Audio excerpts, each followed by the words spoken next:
Hello, friends, and welcome back to r/ProRevenge. In the first story, we'll tell you what happens when a person who doesn't understand a certain field gets a job.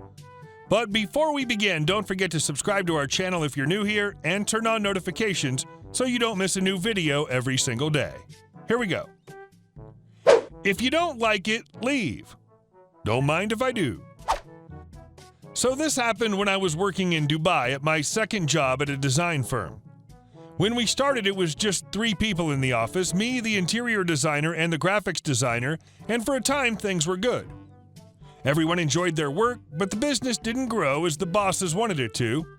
Enter my supervisor, who was hired as a business development executive and somehow promoted himself to business development manager.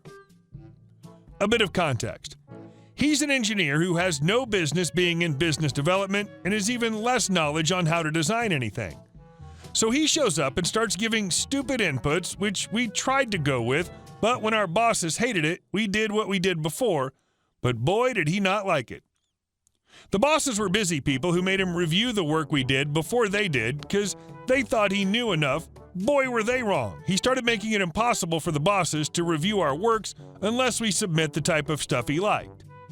So he had this one line that he loved to use when he was disagreeing with someone he worked with: if you can't do your job, then leave. The first few times he threw that line, we were kind of scared, but then we realized this was his go-to line for literally any argument, including with clients. Fast forward a couple of months, we're working on a graphic design project, and he yells at the graphics designer and uses his trademark line. So my graphics designer just left. It was the day before our submission to the clients with the work half done. Literally walked out. Got to see the BDE go through the various stages of loss. The interior designer left shortly after that under similar circumstances myself. The company fired him and closed down once I left. And our second story. She told me she wanted all the leaves that fell in our yards completely separated, so I'm just following orders. So to give some context to this story and the characters you're dealing with here, permit me to detail my first encounter with the 2 neighbors this thing focuses on. I worked as a part-time holiday delivery person for a little while last winter and was tasked with bringing people's packages to their front door. I walked up to this guy's house. We'll call him Kevin because that's the default name for weirdos who F up a lot. He was just bringing his 2 huskies back from a walk as I approached. Kevin eyeballing me suspiciously. "Who the F are you?" Me holding a massive package. "I'm the delivery person, got a package for you." I dealt with plenty of weirdos before. "The F you are, where's Jeff?" Me nodding down the road, delivering to someone else. Kevin laughing. "Oh, that lazy effer, letting the young craps do his dirty work, eh?" "Nope, I signed up for this." "Bullcrap, that B-turd's blackmailing you. What's he got on you, huh? Porn? Nudie mags?" "Nope, just delivering packages and getting paid." I set the thing down, but Kevin decided it was his civic duty to escort me back to the truck. As we went, I had to deliver another package to the house standing adjacent to Kevin's. For whatever reason, this house was absolutely riddled with keep out and private property signs, all for a front yard perhaps 20 yards long and 10 wide. Nothing special, just a couple of trees and dead grass, but you'd think that it housed a nuclear effing missile silo with all the warnings. To make matters weirder, I saw the home's resident, a willowy old lady, peek through the curtains the entire time I walked up, delivered the thing, and returned to the street. Kevin kept me company all the way, and I could almost swear he glared daggers at this old lady. For me, relief came when Jeff, the truck driver for XYZ Delivery Company, finally came up to us. The first thing Kevin said was, "Caught another one of your little sea suckers on my property. Don't you train them?" Jeff must have realized I had no clue what was going on because he just laughed good-naturedly with Kevin and told me to sort the packages in the truck. I did so, thankfully, while he shot the crap with Kevin. When Jeff finally got back into the truck, I immediately said, "What the F was that about?"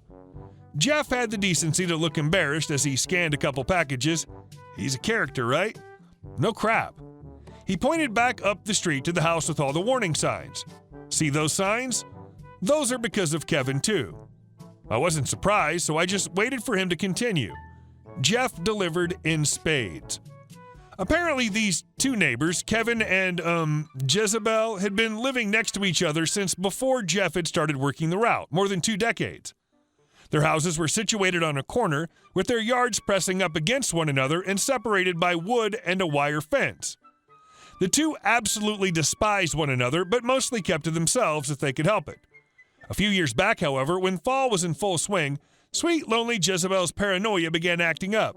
She regularly thought up ways in which the world was trying to invade her personal life, mostly in the form of packages Jeff delivered that she seemed to have forgotten ordering. Anytime he rang the bell, she'd peek through her blinds and stare at him like he was an alien from a hostile world. One could only wonder what might happen if someone like Kevin caught her out in the open. So one gusty October day, Jezebel decides the leaves falling from the trees in Kevin's yard are being blown into her yard on purpose. It's a full-on grievance orchestrated by the combined efforts of a foul-mouthed lunatic and the forces of nature. This could not stand. So Jezebel toddles on over to Kevin's house and promptly chews him out for his devious schemes. She's clutching a handful of dead leaves, for good measure, and tosses them in his yard as she accuses him of spreading his organic filth all over her precious property. At the end of it, she snidely tells him she better not find a single leaf of his in her yard or else she'll call the police.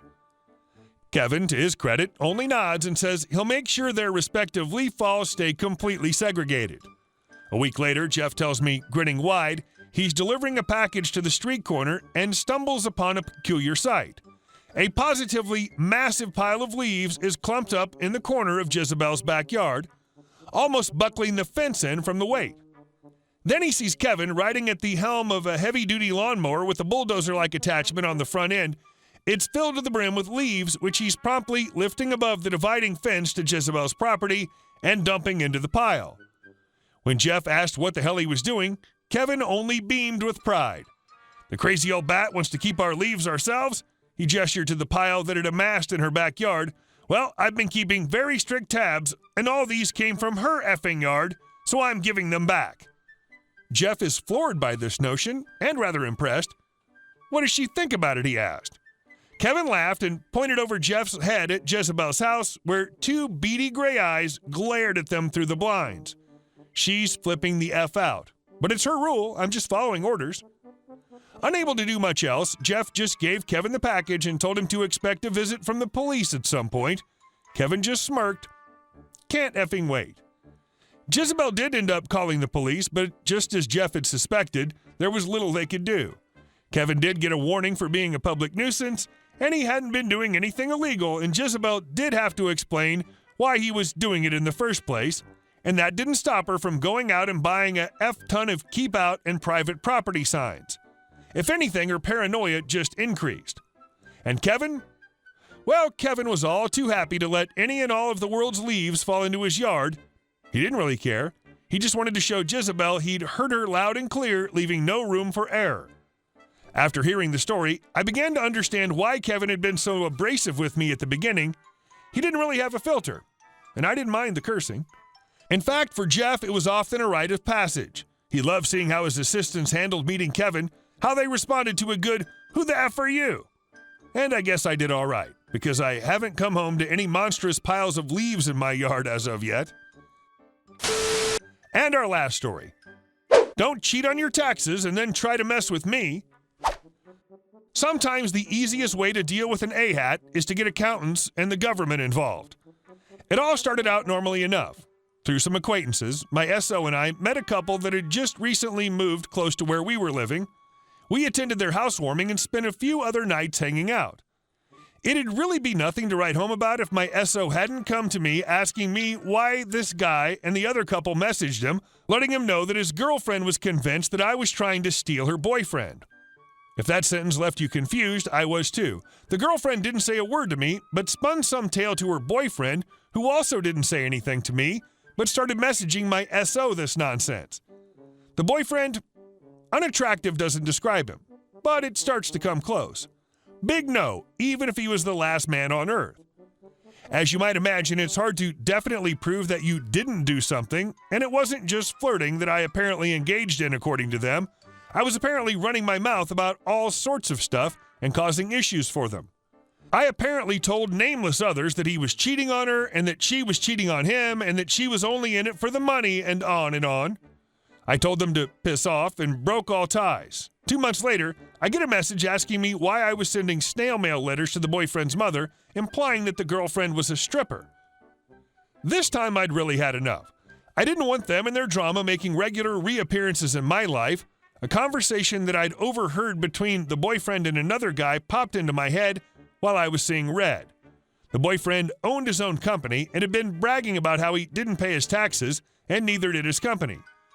I know my way around the internet a bit, so I started researching him and his company. I took screenshots of what I found, which included 2 different instances of him confessing to the tax evasion on social media sites. I read far too many comment threads and posts of his and discovered his presence on some eye-raising sites in the process. I took what I had and both mailed hard copies to a few local IRS criminal investigator agents, as well as emailed it to them. After I was done looking up the boyfriend and his companies, I started looking up the information of people in the local IRS office who would be tasked with investigating him. I corresponded with one of the IRS agents briefly, and then there was a silent pause in which I considered it all going nowhere. And then I heard it through the grapevine. IRS agents had showed up at his house, they'd investigated him and his company. Together he owed something close to $2 million in back taxes. It had been years since he'd paid both. He ended up having to downsize his lifestyle a bit to start making the payments. I know he'd started hiding some of his assets by putting them in her name, so I know that the girlfriend got dragged into the investigation too. I think that it all freaked his girlfriend out and stressed their relationship because she ended up leaving him shortly after it all started. I still honestly don't understand what the point of all the accusations was. I know I probably should have directed more of my efforts towards the girlfriend, but he was the one who unknowingly and unintentionally gave me some nice ammunition to extract some revenge against both of them. He's now working to pay what he owes, and she's now living at home and working in retail. They don't talk. I haven't heard a peep from either one of them for the last almost 2 years, so I'm satisfied with how things ended. They don't know that it was me who gave the IRS much of what they needed. Hey guys, thank you all for watching the video. I'll see you in the next one.